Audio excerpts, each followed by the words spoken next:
Assalamualaikum students, welcome back. So today I'm going to discuss about a very important type of chromatography, that is HPLC. HPLC के abbreviation है कि high performance liquid chromatography and sometimes we used to call it as high pressure liquid chromatography. So let's discuss why we use it as high performance and high pressure liquid chromatography. Let's discuss high performance इस वजह से use करते हैं कि world क्योंकि इसकी जो resolution power है वो बहुत ज़्यादा होती है कि to distinguish between two components को वो इजीली इसकी रेजोल्यूशन पावर हाई होती है, मतलब उन कंपोनेंट्स को इजीली एक दूसरे से डिफरेंशिएट कर सकती है। इस वजह से हम इसे कहते हैं high performance. And then next चीज़ है कि हम हाई प्रेशर क्यों यूज़ करते हैं। वर्ड हाई प्रेशर हम इसमें यूज़ करते हैं, जब भी हम इस इंस्ट्रूमेंट को यूज़ करते हैं तो इसमें एक पंप लगा होता है जो प्रेशर जनरेट करता है। इस वजह से हम इसे कहते हैं high pressure liquid chromatography. Liquid इस वजह से यूज़ करते हैं क्योंकि इसमें मोबाइल फेज हम लिक्विड में लेते हैं। Why we use H P L C, हम एच पी एल सी को यूज़ क्यों करते हैं। एच पी एल सी को अपने क्रोमेटोग्राफी का मेथड परफॉर्म करने के लिए हम यूज़ करते हैं। तो जब भी हम क्रोमेटोग्राफी करते हैं तो उसमें हम यूज़ करते हैं, उसमें हम जब कंपोनेंट्स को सेपरेट सबसे पहले करते हैं, इसके बाद हम उसकी आइडेंटिफिकेशन करते हैं कि वो कंपोनेंट्स कौन सा है, इसके बाद हम उसकी क्वांटिफाई करते हैं कि मतलब उस कंपोनेंट की अमाउंट कितनी है। That's why we use to separate identify and quantify the mixture in HPLC. So let's discuss next. In HPLC the mobile phase हम इसमें लिक्विड यूज़ करते हैं, ठीक है। इसके बाद आ जाता है कि HPLC को हम किसकी बेसिस पे हम ये इसका मेथड यूज़ करते हैं, कौन सा इसका स्पेसिफिकली प्रिंसिपल है जिसकी बेस पे HPLC कंपोनेंट्स को सेपरेट करता है। वो है कि on the basis of polarity. Polarity मतलब वाटर लविंग नेचर भी, जो भी हम कंपोनेंट लेंगे वो वाटर लविंग नेचर भी हो सकता है और वाटर हीटिंग भी हो सकता है, मतलब हाइड्रोफिलिक भी हो सकता है and hydrophobic. It depend on the कि हम कौन सा सैंपल यूज़ करें, उसकी बेसिस पे हम पोलर और नॉन पोलर को सिलेक्ट करते हैं, ठीक है। इसके बाद हम इसमें मोबाइल फेज लिक्विड सॉल्वेंट ले रहे हैं, जिसमें वो पोलर भी हो सकता है सॉल्वेंट और नॉन पोलर भी होता है। इसके बाद हम स्टेशनरी फेज़ इसमें यूज़ करते हैं। स्टेशनरी फेज़ वो फेज़ होता है जो स्टैटिक कंडीशन में होता है, मतलब कि मूव नहीं करता। स्टेशनरी फेज़ में हम सिलिका जेल लेते हैं, एलुमिना ले सकते हैं एंड सेलुलोज ले सकते हैं। आजकल मार्केट में ज़्यादा सिलिका जेल ही यूज़ हो रहा है, तो अब सिलिका जेल को भी हम मॉडिफाई कर सकते हैं, हम इसे पोलर भी कर सकते हैं एंड हम इसे नॉन पोलर भी कर सकते हैं, ठीक है, डिपेंड अपॉन द सैंपल, ठीक है। इसके बाद हम देखते हैं कि इसका वर्किंग प्रिंसिपल क्या है, मतलब कि किस तरह से इसकी परफॉर्मेंस होती है, परफॉर्म किस तरह करते हैं हम लैब में।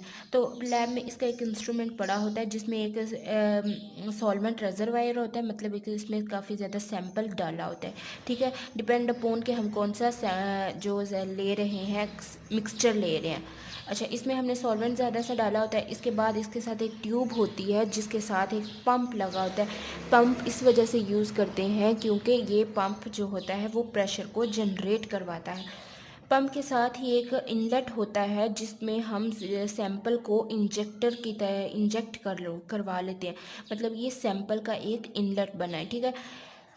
इसके बाद हम एक कॉलम इसमें यूज़ होता है, कॉलम में हम डाल देते हैं सॉलिड एड्जॉर्बेंट मटेरियल, मतलब कि वो स्टेशनरी फेज़, कॉलम में हम डालते हैं स्टेशनरी फेज़ और स्टेशनरी फेज़ होता है सॉलिड एड्जॉर्बेंट मटेरियल, ठीक है। जब हम सॉलिड एड्जॉर्बेंट मटेरियल डालते हैं तो इसके साथ ही एक डिटेक्टर लगा होता है और डिटेक्टर डिटेक्ट करता है, और जो एक हमारा सिस्टम पड़ा होता है कंप्यूटर सिस्टम, उसके ऊपर एक ग्राफ शो रहा होता है on the basis of components, कौन कौन से कंपोनेंट्स मिले हैं, और वो हम फिर जो भी हमारे पास ग्राफ बनता है तो उसे हम रीड करते हैं। अच्छा, जब यहाँ पे एक प्रेशर एक जनरेट होता है, साथ ही इंजेक्टर सैंपल इंजेक्ट करता है, ये दोनों जब मिल जाते हैं तो कॉलम में आते हैं। तो जब वो कॉलम में आते हैं तो यहाँ पे ये जो मटेरियल हमने डाला है वो सॉलिड एड्जॉर्बेंट मटेरियल डाला हुआ है। सॉलिड एड्जॉर्बेंट मटेरियल ये होगा कि कुछ जो कोई भी कंपोनेंट है जो सैंपल का है ना, उसकी अट्रैक्टिव फोर्स शायद हो सकती है कि वो सैंपल में जो कॉलम में हमने एड्जॉर्बेंट मटेरियल डाला है उसकी सॉल्वेंट के साथ सैंपल के साथ बहुत ज़्यादा अट्रैक्शन भी हो सकती है, इंटरमोलिकुलर फोर्स ज़्यादा भी हो सकती है, और कुछ की सैंपल के साथ सॉलिड और एब्जॉर्बेंट मटेरियल और सैंपल की एक दूसरे के बीच में जो अट्रैक्टिव फोर्स है वो कम भी हो सकती है। जिनकी अट्रैक्टिव फोर्स सैंपल और सॉलिड एब्जॉर्बेंट मटेरियल में ज़्यादा होगी तो वो आहिस्ता मूव करेंगे, वो ऊपर वाले कंपोनेंट, जैसे सपोज ये एक पहला कंपोनेंट है, दूसरा है, ये तीसरा एंड फोर्थ वन।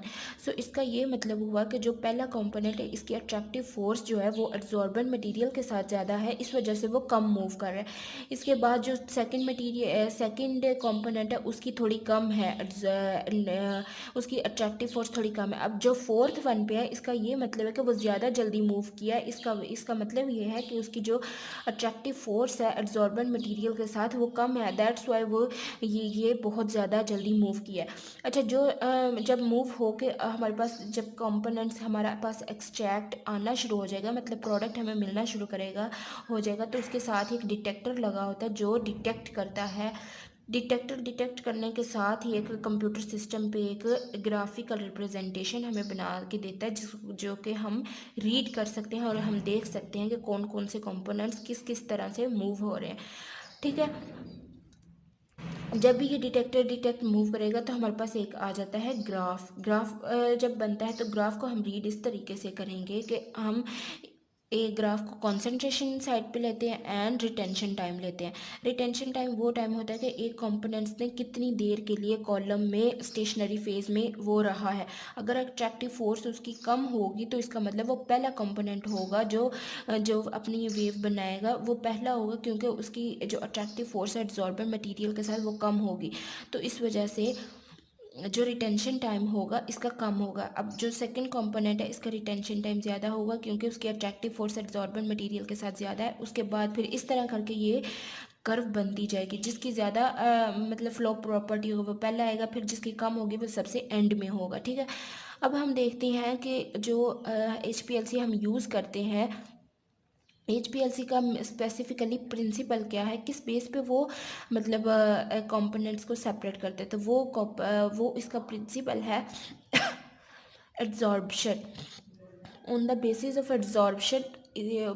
एब्जॉर्प्शन की वजह से हम HPLC यूज़ करें। एब्जॉर्प्शन यही है कि जिसकी अट्रैक्टिव फोर्स एब्जॉर्बेंट के साथ ज़्यादा होगी वो कम मूव करेगा, और जिसकी एब्जॉर्बेंट मटेरियल के साथ अट्रैक्टिव फोर्स कम होगी वो ज़्यादा जल्दी मूव करेगा। ठीक है, तो हमने ये याद रखना कि इसका on the basis of principle of absorption we use to separate components in HPLC। ठीक है, इसके बाद हम देख लेते हैं कि HPLC की टाइप्स कितनी है। HPLC की type based on mode of operation में मतलब जिस मैकेनिज्म से परफॉर्म होता है उसकी बेसिस पे इसकी 2 टाइप्स है। नंबर 1 है normal phase HPLC and number 2 है रिवर्स फेज HPLC। जो नॉर्मल फेज HPLC होगा वो उसमें जो स्टेशनरी फेज़ हम लेंगे वो पोलर होगा, और जो मोबाइल फेज़ होगा वो डॉट पोलर होगा इन नॉर्मल फेज़ HPLC में। एंड इन रिवर्स फेज़ पे इसका जो हमने नॉर्मल फेज़ लिया है उसका ऑपोजिट हम कहेंगे कि वो स्टेशनरी फेज इस पे डॉट पोलर होगा और मोबाइल फेज इस पे पोलर होगा। इसके बाद आ जाता है कि इसकी एप्लीकेशन मार्केट में आजकल ज़्यादातर रिवर्स फेस क्रोमेटोग्राफी यूज़ हो रही है, तो उसकी बेसिस पे आप जो कंपोनेंट्स लेंगे वो डॉट पोलर भी हो सकते हैं और पोलर भी हो सकते हैं। जो स्टेशनरी फेज लेंगे मतलब कि सॉल्वेंट लेंगे वो डॉट पोलर होगा, और जो मोबाइल फेज हम लेंगे वो पोलर होगा, मतलब इसकी वाटर लविंग नेचर होगी सॉल्वेंट की, और जो स्टेशनरी फेज होगा मतलब जो सॉलिड एब्जॉर्बेंट मटेरियल होगा वो डॉट पोलर होगा। इसके बाद हम बढ़ते हैं कि इसकी एप्लीकेशन मतलब ये कहाँ कहाँ पे यूज़ हो रहा है, तो इसकी एप्लीकेशन आजकल इंडस्ट्रीज़ में बहुत ज़्यादा यूज़ हो रहा होता है। ठीक है, और मेडिकल इंडस्ट्री में। ठीक है, इसके बाद हम इसे फोरेंसिक एनालिसिस के लिए यूज़ करते हैं। फोरेंसिक एनालिसिस में हम इस वजह से यूज़ करते हैं क्योंकि हमने जब भी क्रिमिनल रिपोर्ट वगैरह को चेक करना हो, कोई उसके मतलब उसके फ्लूइड में हमने अगर देखना हो कि निकोटीन की या कैफीन कोई भी जो ड्रग अब्यूज़ जो कंटेंट है वो अगर हमने फाइंड आउट करना है तो वो हम इसमें भी HPLC यूज़ करते हैं। इसके बाद हम एनालिसिस ऑफ वाटर में मतलब वाटर के कंपोनेंट्स को फाइंड आउट करने के लिए हम इसमें HPLC यूज़ करते हैं। इसके बाद हम बायोमेडिकल साइंस में यूज़ करते हैं। इसके बाद हम इसे फूड इंडस्ट्री में भी यूज़ करते हैं टू डिस्टिंग्विश द कंपोनेंट्स जो भी फूड में होगा। सो आई होप स्टूडेंट्स आपको इस टॉपिक की समझ आ गई होगी।